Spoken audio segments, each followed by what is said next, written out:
కామకోటికా త్రికూటా కామకోటికా త్రికూటా కామకోటికా. ఇందులో మొదటి లైన్ లో నాలుగు నామాలు ఆత్మ విద్య, మహావిద్య, శ్రీ విద్య, కామసేవిత. రెండవ లైన్ లో 3 శ్రీ షోడశాక్షరి విద్య ఒకటి, త్రికూట ఒకటి, కామకోటిక. ఆత్మ విద్య, మహావిద్య, శ్రీ విద్య, కామసేవిత. ఆత్మ విద్య, మహావిద్య, శ్రీ విద్య, కామసేవిత. ఆత్మ విద్య, మహావిద్య, శ్రీ విద్య, కామసేవిత. ఆత్మ విద్య, మహావిద్య, శ్రీ విద్య, కామసేవిత. శ్రీ షోడశాక్షరీ విద్య, త్రికూటా కామకోటికా. శ్రీ షోడశాక్షరీ విద్య, త్రికూటా కామకోటికా. శ్రీ షోడశాక్షరీ విద్య, త్రికూటా కామకోటికా. శ్రీ షోడశాక్షరీ విద్య, త్రికూటా కామకోటికా. ఆత్మ విద్య, మహావిద్య, శ్రీ విద్య, కామసేవిత. శ్రీ షోడశాక్షరీ విద్య, త్రికూటా కామకోటికా. ఆత్మ విద్య, మహావిద్య, శ్రీ విద్య, కామసేవిత. శ్రీ షోడశాక్షరీ విద్య, త్రికూటా కామకోటికా. ఆత్మ విద్య, మహావిద్య, శ్రీ విద్య, కామసేవిత. శ్రీ షోడశాక్షరీ విద్య, త్రికూటా కామకోటికా. ఆత్మ విద్య, మహావిద్య, శ్రీ విద్య, కామసేవిత. శ్రీ షోడశాక్షరీ విద్య, త్రికూటా కామకోటికా. ఆత్మ విద్య, మహావిద్య, శ్రీ విద్య, కామసేవిత. శ్రీ షోడశాక్షరీ విద్య, త్రికూటా కామకోటికా. ఆత్మ విద్య, మహావిద్య, శ్రీ విద్య, కామసేవిత. శ్రీ షోడశాక్షరీ విద్య, త్రికూటా కామకోటికా. ఆత్మ విద్య, మహావిద్య, శ్రీ విద్య, కామసేవిత. శ్రీ షోడశాక్షరీ విద్య, త్రికూటా కామకోటికా. ఆత్మ విద్య, మహావిద్య, శ్రీ విద్య, కామసేవిత. శ్రీ షోడశాక్షరీ విద్య, త్రికూటా కామకోటికా. జై గురుదత్తం. కటాక్ష కింకరీ భూత, అక్కడ దీర్ఘం ఇవ్వద్దు, భూత అని చెప్పి. కటాక్ష కింకరీ భూత, కటాక్ష కింకరీ భూత, కటాక్ష కింకరీ భూత. కమలాకోటి సేవిత, కమలాకోటి సేవిత, కమలాకోటి సేవిత, కమలాకోటి సేవిత. ఇదంతా ఒకటే నామం అండి కలిపి. చంద్రనిభా శిరస్థిత, శిరస్థిత చంద్రనిభా, శిరస్థిత చంద్రనిభా, శిరస్థిత చంద్రనిభా. పాలస్థేంద్రధనుస్ప్రభ, పా అని పలకాలి, పాల అనకూడదు. పాలస్థేంద్ర అన్ని మహాప్రాణాలు. ధనుఃప్రభ, పాలస్థేంద్ర ధనుఃప్రభ, పాలస్థేంద్ర ధనుఃప్రభ, పాలస్థేంద్ర ధనుఃప్రభ. కటాక్ష కింకరీ భూత కమలాకోటి సేవిత. గ్యాప్ చదవాలి, ఒకటే నామం కాబట్టి. కటాక్ష కింకరీ భూత కమలాకోటి సేవిత. కటాక్ష కింకరీ భూత కమలాకోటి సేవిత. కటాక్ష కింకరీభూత కమలా కోటి సేవితా చిరస్థితా చంద్రనిభా హాలస్థేంద్రధనుఃప్రభా. ఒక్క నిమిషం, ఈ లైన్ లో చిరస్థిత ఒక నామము, చంద్రనిభ ఒకటి, హాలస్థ ఇంద్రధనుఃప్రభ రెండు నామాలవి. శిరస్థితా చంద్రనిభా హాలస్థేంద్రధనుఃప్రభా. శిరస్థితా చంద్రనిభా హాలస్థేంద్రధనుఃప్రభా. శిరస్థితా చంద్రనిభా హాలస్థేంద్రధనుఃప్రభా. కటాక్ష కింకరీభూత కమలా కోటి సేవితా శిరస్థితా చంద్రనిభా హాలస్థేంద్రధనుఃప్రభా. కటాక్ష కింకరీభూత కమలా కోటి సేవితా శిరస్థితా చంద్రనిభా హాలస్థేంద్రధనుఃప్రభా. కటాక్ష కింకరీభూత కమలా కోటి సేవితా శిరస్థితా చంద్రనిభా హాలస్థేంద్రధనుఃప్రభా. కటాక్ష కింకరీభూత కమలా కోటి సేవితా శిరస్థితా చంద్రనిభా హాలస్థేంద్రధనుఃప్రభా.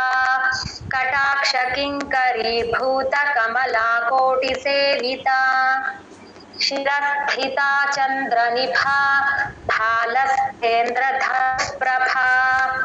కటాక్ష కింకరీభూత కమలా కోటి సేవితా శిరస్థితా చంద్రనిభా హాలస్థేంద్రధనుఃప్రభా. కటాక్ష కింకరీభూత కమలా కోటి సేవితా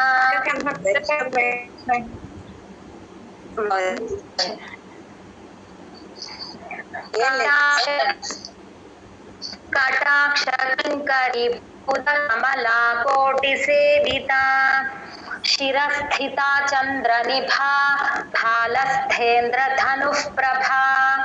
కటాక్ష కింకరీభూత కమలా కోటి సేవితా శిరస్థితా చంద్రనిభా హాలస్థేంద్రధనుఃప్రభా. జై గురుదత్త. హృదయస్థార విప్రఖ్యా హృదయస్థార విప్రఖ్యా హృదయస్థార విప్రఖ్యా హృదయస్థార విప్రఖ్యా. త్రికోణాంతర దీపికా త్రికోణాంతర దీపికా త్రికోణాంతర దీపికా త్రికోణాంతర దీపికా. దాక్షాయణీ దైత్యహంత్రీ దాక్షాయణీ దైత్యహంత్రీ దాక్షాయణీ దైత్యహంత్రీ దాక్షాయణీ దైత్యహంత్రీ. దక్షయజ్ఞ వినాశినీ దక్షయజ్ఞ వినాశినీ దక్షయజ్ఞ వినాశినీ దక్షయజ్ఞ వినాశినీ. ఇందులో మొదటి లైన్ లో మూడు నామాలు, హృదయస్థ, రవిప్రఖ్య, త్రికోణాంతర దీపిక. రెండో లైన్ లో కూడా మూడు నామాలు, దాక్షాయణి ఒకటి, దైత్యహంత్రి, దక్షయజ్ఞ వినాశిని. దాక్షాయణీ దైత్యహంత్రి దక్షయజ్ఞ వినాశిని. దాక్షాయణీ హృదయస్థార విప్రఖ్య త్రికోణాంతర దీపికా హృదయస్థార విప్రఖ్య త్రికోణాంతర దీపికా హృదయస్థార విప్రఖ్య త్రికోణాంతర దీపికా హృదయస్థార విప్రఖ్య త్రికోణాంతర దీపికా. హృదయస్థ అంటే హృదయములో, అందరి హృదయములో ఉండేటటువంటి తల్లి అని చెప్పి మనకి భగవద్గీతలో కూడా వస్తుంది కదా. ఇదే చివరి అధ్యాయంలో 18వ అధ్యాయంలో వస్తుంది కదా, హృదేశే అర్జున తిష్టతి అని. సేమ్ అలాంటిది.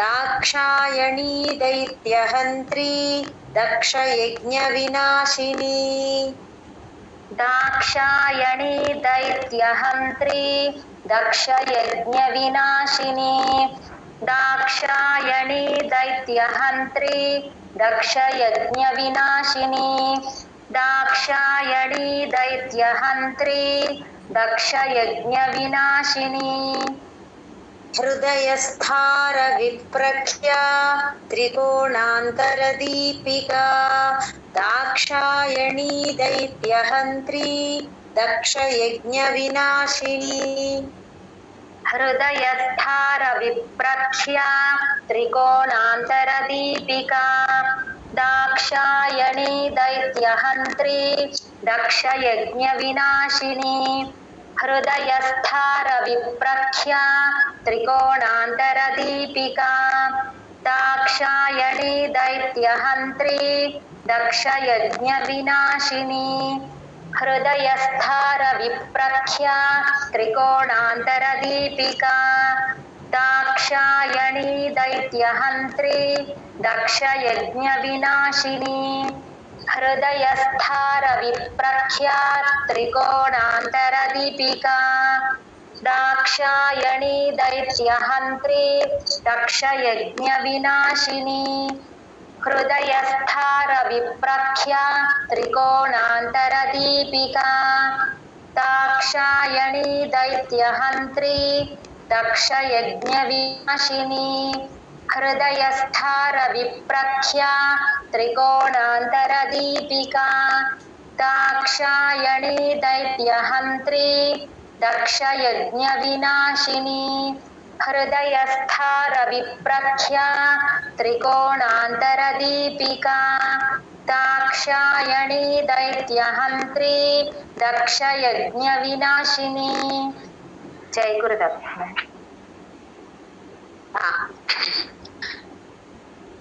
దరాందోళిత దీర్ఘాక్షి దరాందోళిత దీర్ఘాక్షి దరాందోళిత దీర్ఘాక్షి దరాందోళిత దీర్ఘాక్షి దరహాసోజ్వలన్ముఖీ దరహాసోజ్వలన్ముఖీ దరహాసోజ్వలన్ముఖీ దరహాసోజ్వలన్ముఖీ గురుమూర్తిర్గుణనిధిర్ గురుమూర్తిర్గుణనిధిర్ గురుమూర్తిర్గుణనిధిర్ గురుమూర్తిర్గుణనిధిర్ గోమాతా గుహజన్మభూః గోమాతా గుహజన్మభూః గోమాతా గుహజన్మభూః గోమాతా గుహజన్మభూః దరాందోళిత దీర్ఘాక్షి దరహాసోజ్వలన్ముఖీ దరాందోళిత దీర్ఘాక్షి దరహాసోజ్వలన్ముఖీ దరాందోళిత దీర్ఘాక్షి దరహాసోజ్వలన్ముఖీ దరాందోళిత దీర్ఘాక్షి దరహాసోజ్వలన్ముఖీ గురుమూర్తిర్గుణనిధిర్ గోమాతా గుహజన్మభూః. 4 నామాలు ఇవి. గురుమూర్తి, గుణనిధి, గోమాత, గుహజన్మభూః అని. దరాందోళిత దీర్ఘాక్షి దరహాసోజ్వలన్ముఖీ గురుమూర్తిర్ కింద లైన్ చెప్పండి. గురుమూర్తిర్గుణనిధిర్ గోమాతా గుహజన్మభూః గురుమూర్తిర్గుణనిధిర్ గోమాతా గుహజన్మభూః గురుమూర్తిర్గుణనిధిర్ గోమాతా గుహజన్మభూః దరాందోళిత దీర్ఘాక్షి దరహాసోజ్వలన్ముఖీ గురుమూర్తిర్గుణనిధిర్ గోమాతా గుహజన్మభూః. మొదటి లైన్ లో 2 నామాలవి.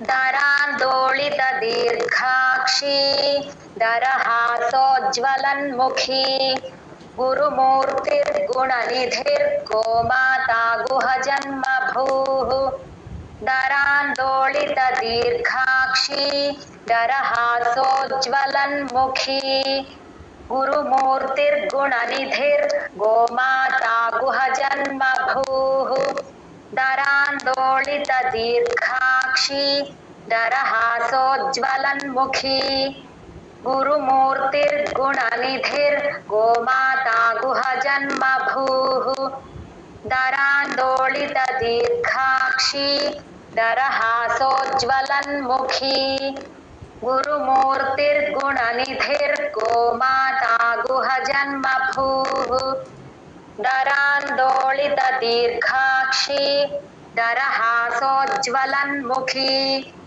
गुरुमूर्तिर्गुणनिधिर्गोमाता गुहजन्मभूः दरान्दोलित दीर्घाक्षी दरहासोज्ज्वलन्मुखी गुरुमूर्तिर्गुणनिधिर्गोमाता गुहजन्मभूः दरान्दोलित दीर्घाक्षी दरहासोज्ज्वलन्मुखी गुरुमूर्तिर्गुणनिधिर्गोमाता गुहजन्मभूः जय गुरुदत्त मैम देवेशी दण्डनीतिस्था देवेशी दण्डनीतिस्था देवेशी दण्डनीतिस्था देवेशी दण्डनीतिस्था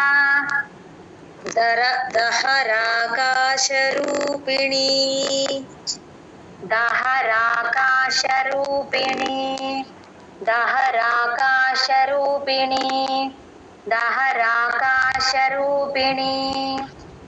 प्रतिपन्मुख्यराकान्त దీర్ఘం ఇవ్వకండి మధ్యలో प्रतिपन्मुख्यराकान्त प्रतिपन्मुख्यराकान्त प्रतिपन्मुख्यराकान्त तिथिमण्डलपूजिता तिथिमण्डलपूजिता तिथिमण्डलपूजिता तिथिमण्डलपूजिता అక్కడ థీ పలకాలి అందరూ చూసుకోండి ధా కాదు తిథి తిథి అనకూడదు తిథి అనాలి టిహెచ్ఐ ఇదంతా ఒకటే నామం రెండవ లైన్ లో ప్రతిపన్ముఖ్యరాకాంత తిథి మండల పూజిత అనేది ఒకటే నామం అంటే పాడ్యమి నుండి పౌర్ణమి వరకు ఉన్న తిథి వర్గము చేత పూజింపబడేటటువంటి తల్లి అని చెప్పి ఈ మొదటి లైన్ లో మూడు నామాలు దేవేశి దండనీతిస్థ దహరాకాశ రూపిణి అని దేవేశి దండనీతిస్థ దహరాకాశ రూపిణి देवेशी दण्डनीतिस्था दहराकाशरूपिणी देवेशी दण्डनीतिस्था दहराकाशरूपिणी देवेशी दण्डनीतिस्था दहराकाशरूपिणी प्रतिपन्मुख्यराकान्त తిథి మండల పూజిత దీర్ఘం ఇవ్వకుండా కలిపి చెప్పాలి అందరూ प्रतिपन्मुख्यराकान्त तिथिमण्डलपूजिता प्रतिपन्मुख्यराकान्त तिथिमण्डलपूजिता प्रतिपन्मुख्यराकान्त तिथिमण्डलपूजिता देवेशी दण्डनीतिस्था दहराकाशरूपिणी प्रतिपन्मुख्यराकान्त तिथिमण्डलपूजिता देवेशी दण्डनीतिस्था दहराकाशरूपिणी प्रतिपन्मुख्यराकान्त तिथिमण्डलपूजिता देवेशी दण्डनीतिस्था दहराकाशरूपिणी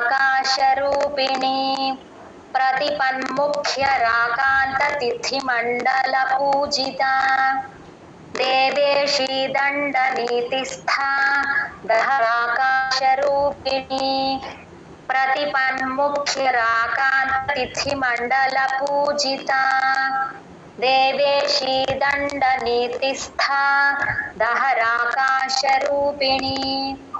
प्रतिपन्मुख्यराकान्ततिथिमण्डलपूजिता देवेशी दण्डनीतिस्था दहराकाशरूपिणी प्रतिपन्मुख्यराकान्ततिथिमण्डलपूजिता देवेशी दण्डनीतिस्था दहराकाशरूपिणी प्रतिपन्मुख्यराकान्ततिथिमण्डलपूजिता देवेशी दण्डनीतिस्था दहराकाशरूपिणी प्रतिपन्मुख्यराकान्ततिथिमण्डलपूजिता जय गुरुदत्त।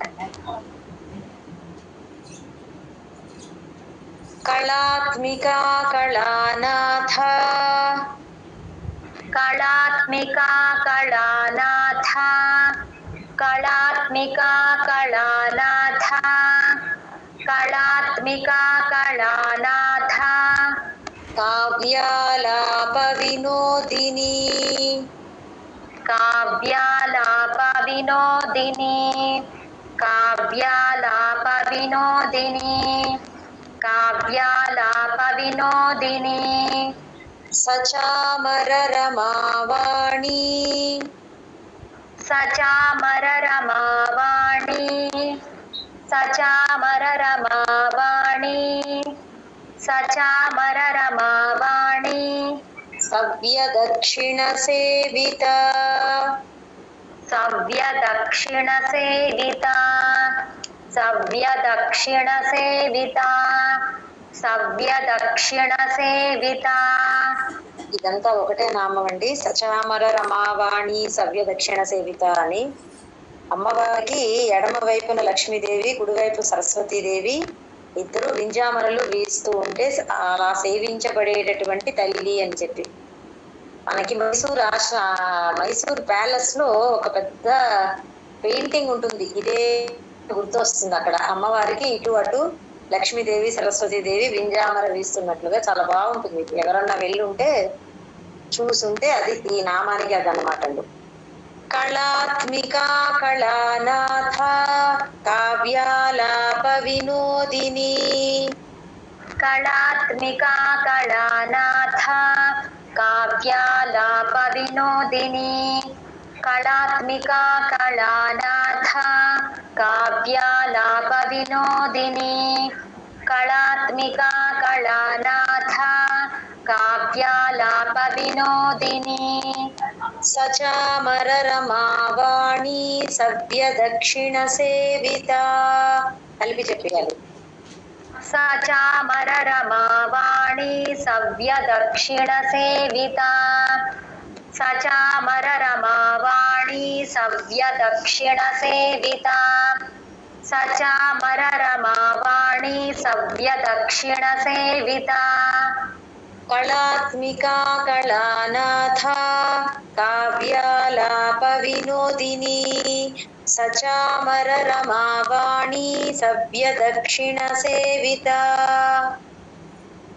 కళాత్మికా కళానాథ కావ్యాలాప వినోదిని సచామర రమావాణి సవ్య దక్షిణ సేవిత కళాత్మికా కళానాథ కావ్యాలాప వినోదిని సచామర రమావాణి సవ్య దక్షిణ సేవిత కళాత్మికా కళానాథ కావ్యాలాప వినోదిని సచామర రమావాణి సవ్య దక్షిణ సేవిత కళాత్మికా కళానాథ కావ్యాలాప వినోదిని సచామర రమావాణి సవ్య దక్షిణ సేవిత కళాత్మికా కళానాథ కావ్యాలాప వినోదిని సచామర రమావాణి సవ్య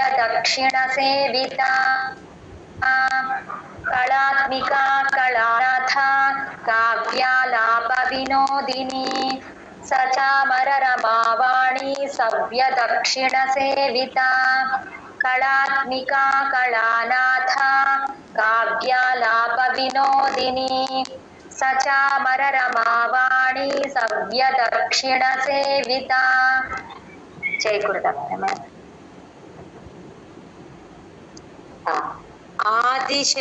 आदिशक्तिरमेयात्मा आदिशक्तिरमेयात्मा आदिशक्तिरमेयात्मा आदिशक्तिरमेयात्मा परमा पावनाकृतिः परमा पावनाकृतिः परमा पावनाकृतिः परमा पावनाकृतिः अनेककोटि ब्रह्मांड जननी अनेककोटि ब्रह्मांड जननी अनेककोटि ब्रह्मांड जननी अनेककोटि ब्रह्मांड जननी दिव्य विग्रह दिव्य विग्रह दिव्य विग्रह दिव्य विग्रह ఈ లైన్ లో మనం బ్రేక్ ఇచ్చిన అనేక కోటి బ్రహ్మాండ జనని అనేది మొత్తం ఒక నామం అండి. అనంతమైనటువంటి ఈ బ్రహ్మాండాలన్నిటికీ కూడా తల్లి అని చెప్పి ఇది చాలా మంచి నామం. ఒక్కసారి స్మరించుకోవచ్చు అందరికీ అమ్మ తల్లి అని. దివ్య విగ్రహ అనేది ఇంకో నామం. పై లైన్ లో ఆదిశక్తి అమేయ ఆత్మ పరమ పావనాకృతి మొత్తం 5 నామాలు పై లైన్ లో. 5 నామాలు. ఆదిశక్తిరమేయాత్మా పరమా పావనాకృతి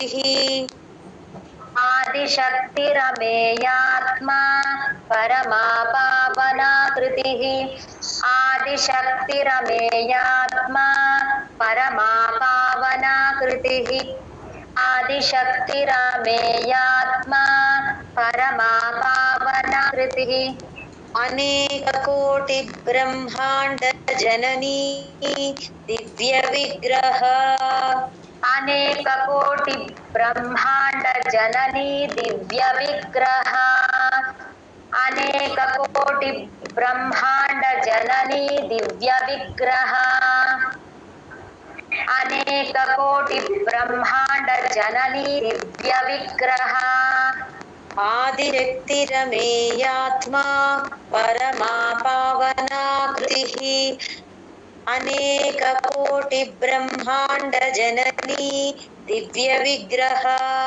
ఆ నామం చెప్పేటప్పుడు అందరూ మనసులో భావన చేసుకోండి, అమ్మవారు మనందరికీ తల్లి అని చెప్పి.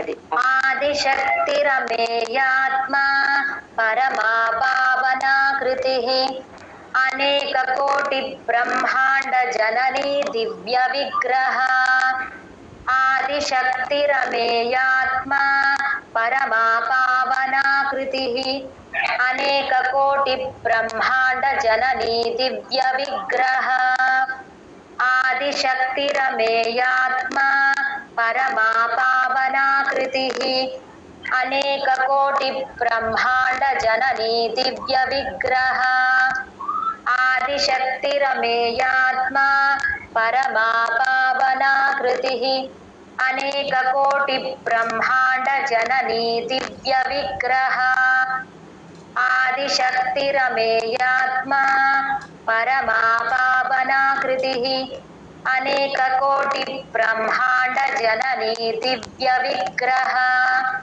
आदिशक्तिरमेयात्मा परमा पावनाकृतिः अनेक कोटि ब्रह्मांड जननी दिव्य विग्रह आदिशक्तिरमेयात्मा परमा पावनाकृतिः अनेक कोटि ब्रह्मांड जननी दिव्य विग्रह आदिशक्तिरमेयात्मा परमा पावनाकृतिः अनेक कोटि ब्रह्मांड जननी दिव्य विग्रह. जय गुरुदत्त.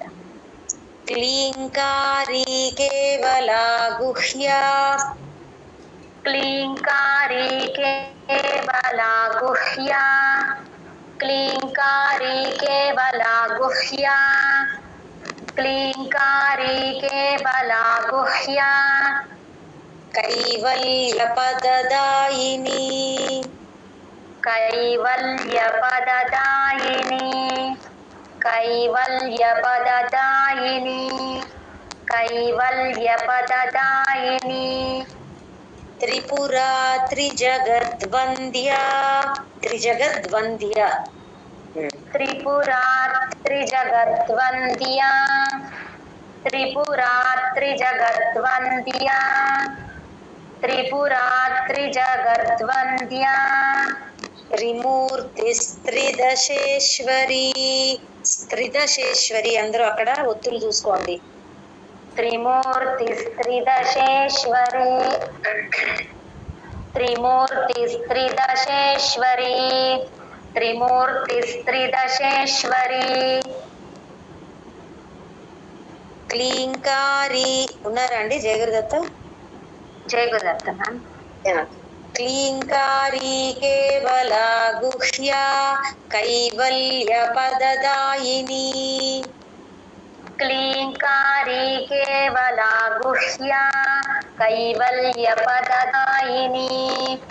क्लींकारी केवला गुह्या कैवल्यपददायिनी क्लींकारी केवला गुह्या कैवल्यपददायिनी त्रिपुरा त्रिजगद्वन्द्या त्रिमूर्तिस्त्रिदशेश्वरी त्रिपुरा त्रिजगद्वन्द्या त्रिमूर्तिस्त्रिदशेश्वरी त्रिपुरा त्रिजगद्वन्द्या त्रिमूर्तिस्त्रिदशेश्वरी त्रिपुरा त्रिजगद्वन्द्या त्रिमूर्तिस्त्रिदशेश्वरी ఈ శ్లోకంలో మొదటి లైన్ లో 4 నామాలు క్లీంకారి కేవల గుహ్య కైవల్య పదదాయిని రెండవ లైన్ లో త్రిపుర 1 త్రిజగద్వంద్య 1 త్రిమూర్తి 1 త్రిదశేశ్వరి 1 క్లీంకారి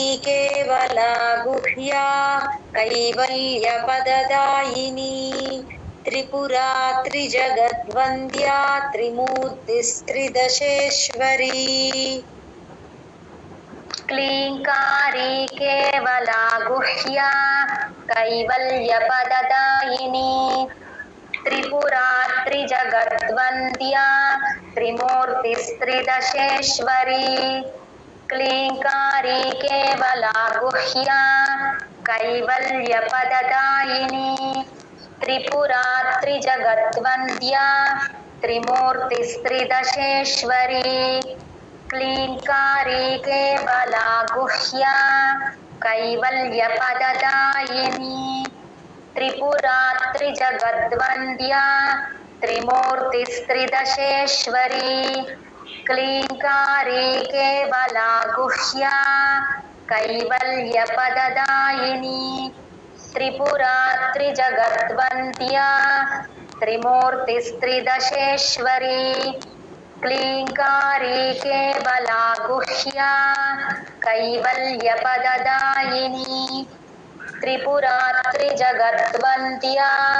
त्रिमूर्तिस्त्रिदशेश्वरी क्लींकारी केवला गुह्या कैवल्यपददायिनी त्रिपुरा त्रिजगद्वन्द्या त्रिमूर्तिस्त्रिदशेश्वरी क्लींकारी केवला गुह्या कैवल्यपददायिनी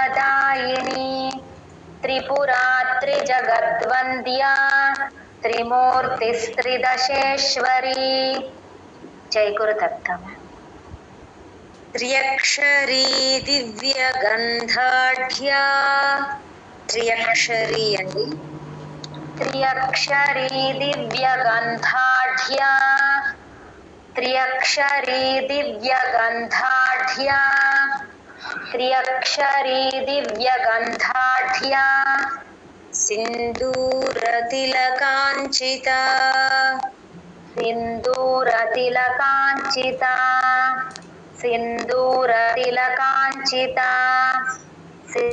సింధూరతిలకాంచిత. అమ్మవారి పాపిటలో సింధూరం ఎప్పుడు ప్రకాశిస్తూ ఉంటుంది.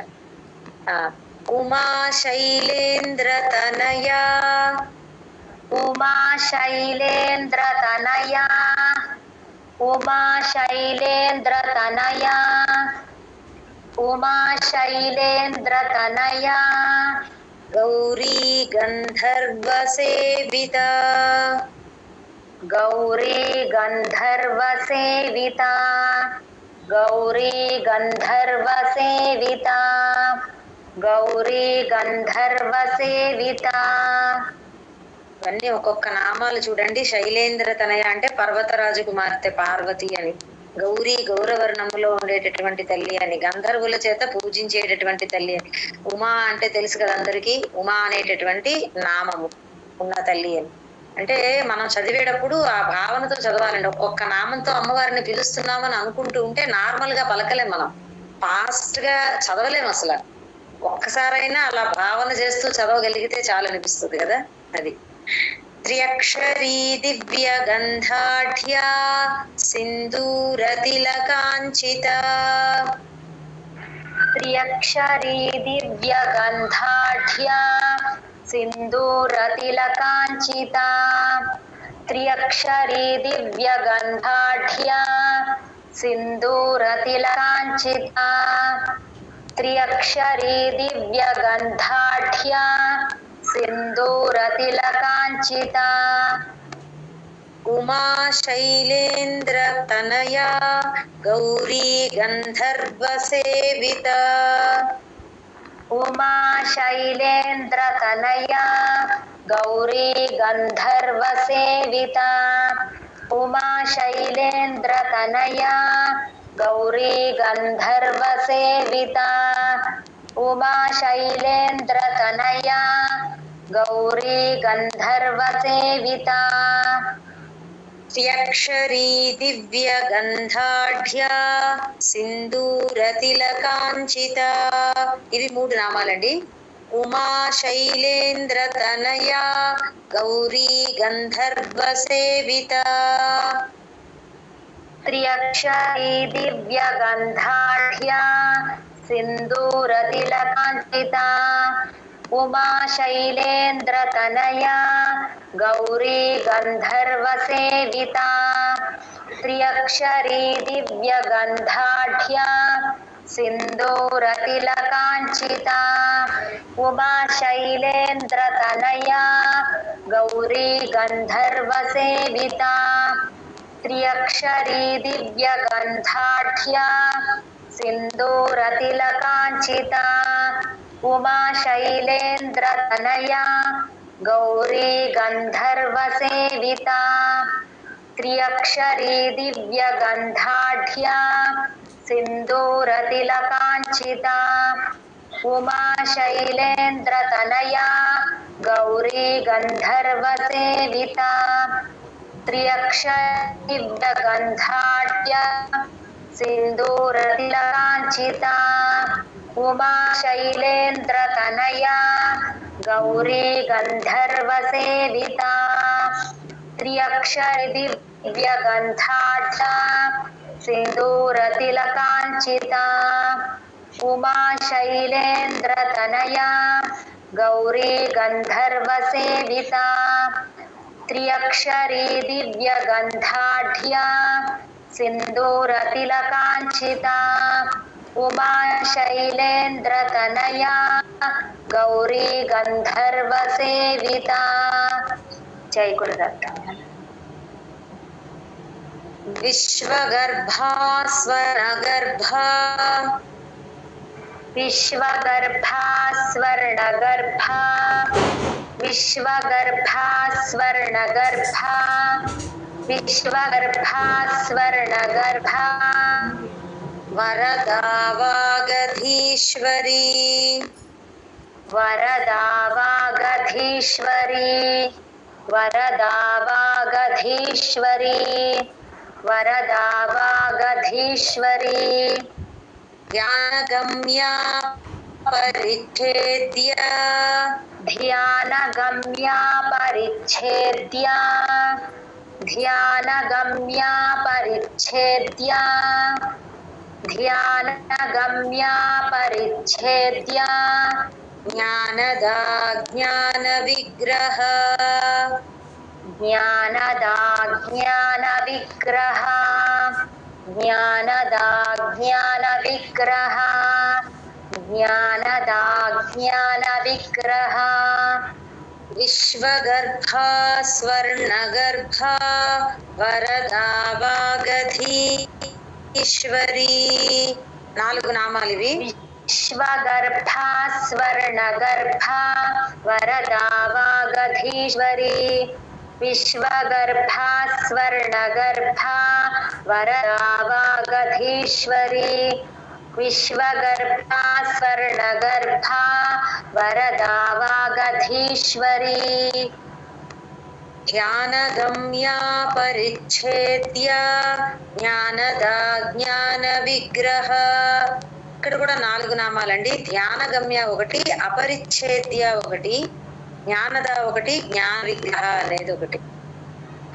ధ్యానగమ్య పరిచ్ఛేద్య జ్ఞానదా జ్ఞాన విగ్రహ ధ్యానగమ్య పరిచ్ఛేద్య జ్ఞానదా జ్ఞాన విగ్రహ ధ్యానగమ్య పరిచ్ఛేద్య జ్ఞానదా జ్ఞాన విగ్రహ విశ్వగర్భా స్వర్ణగర్భా వరదా వాగధీశ్వరీ ధ్యానగమ్యా పరిచ్ఛేద్య జ్ఞానదా జ్ఞాన విగ్రహ. ఒక్క నిమిషం అండి. ఫస్ట్ లైన్ లో విశ్వగర్భ ఒక నామము, స్వర్ణగర్భ ఒకటి, అవరద అని ఉన్నది. అంటే రాక్షసులని చెడ్డని రక్షించేటటువంటి తల్లి అని. ఈ నామము అవరదాన వరదాన అని నేను కన్ఫర్మ్ చేస్తాను. మళ్ళీ వాగధీశ్వరి అనేది ఒకటి. అది అవరద అయితే కలిపి చెప్పాలి, స్వర్ణగర్భ వరద అని కలిపి చెప్పాలి, అకారంతో వినిపించాలి. అందుకు చెప్తున్నా. అప్పుడు బ్రేక్ ఇవ్వకుండా 2 నామాలు చదవాల్సి ఉంటుంది అనమాట. ఓకే.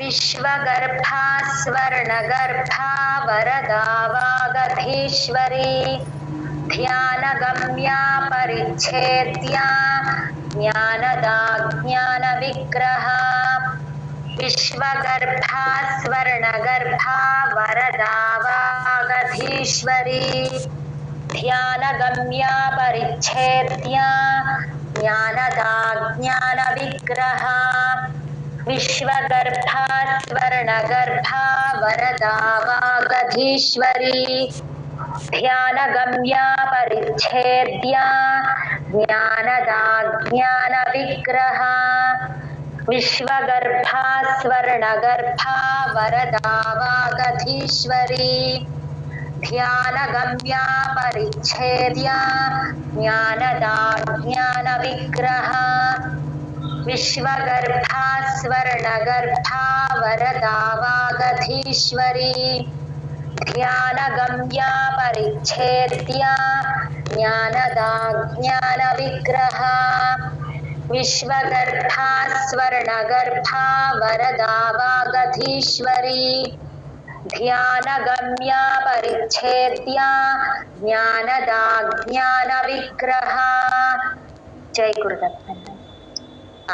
సర్వవేదాంత సంవేద్య సర్వవేదాంత సంవేద్య సర్వవేదాంత సంవేద్య సర్వవేదాంత సంవేద్య సత్యానంద స్వరూపిణి సత్యానంద స్వరూపిణి సత్యానంద స్వరూపిణి సత్యానంద స్వరూపిణి లోపాముద్రార్చిత లోపాముద్రార్చిత లోపాముద్రార్చిత లోపాముద్రార్చిత లీలా క్లుప్త బ్రహ్మాండ మండల లీలా క్లుప్త బ్రహ్మాండ మండల లీలా క్లుప్త బ్రహ్మాండ మండల లీలా క్లుప్త బ్రహ్మాండ మండల. ఇక్కడ రెండవ లైన్ లో లోపాముద్రారిత అనేది ఒక నామము, లీలా క్లుప్త బ్రహ్మాండ మండల అనేది ఒక నామం అండి. అమ్మవారు క్రీడా వినోదాని కోసము ఈ మొత్తం బ్రహ్మాండాలనంతా చాలా ఏమాత్రం కష్టం లేకుండా చాలా సునాయాసంగా ఆవిడ సృష్టించిందిట ఆటకి. అది ఆ నామం అర్థం అనమాట అండి. మనం బ్రేక్ ఇచ్చేటప్పుడు కలిపి చదివినా కానీ ఈ రెండు నామాలు ఇట్లా అంటే మనకి ఆ భావన గుర్తొచ్చేలా చదవాలి. లోపాముద్రార్చిత లీలా అని అలా బ్రేక్ ఇవ్వద్దు. లీలాకృత బ్రహ్మాండ మండల అనేది కలిపి వినబడాలి. అది ఆ పై లైన్ లో రెండు నామాలు, సర్వ వేదాంత సంవేద్య ఒకటి, సత్యానంద స్వరూపిణి ఒకటి. సర్వ వేదాంత సంవేద్య సత్యానంద స్వరూపిణి. సర్వ వేదాంత సంవేద్య సత్యానంద స్వరూపిణి. సర్వ వేదాంత సంవేద్య సత్యానంద స్వరూపిణి. సర్వ వేదాంత సంవేద్య సత్యానంద స్వరూపిణి. లోపాముద్రార్చిత లీలా క్లుప్త బ్రహ్మాండ మండల. కలిపి చదివినా పర్వాలేదు, మొత్తం కలిపి చదివేసాయి. లోపాముద్రార్చిత లీలా క్లుప్త బ్రహ్మాండ మండల. లోపాముద్రార్చిత లీలా క్లుప్త బ్రహ్మాండ మండల. లోపాముద్రార్చిత లీలా క్లుప్త బ్రహ్మాండ మండల. సర్వ వేదాంత సంవేద్య సత్యానంద స్వరూపిణి. లోపాముద్రార్చిత లీలా క్లుప్త బ్రహ్మాండ మండల.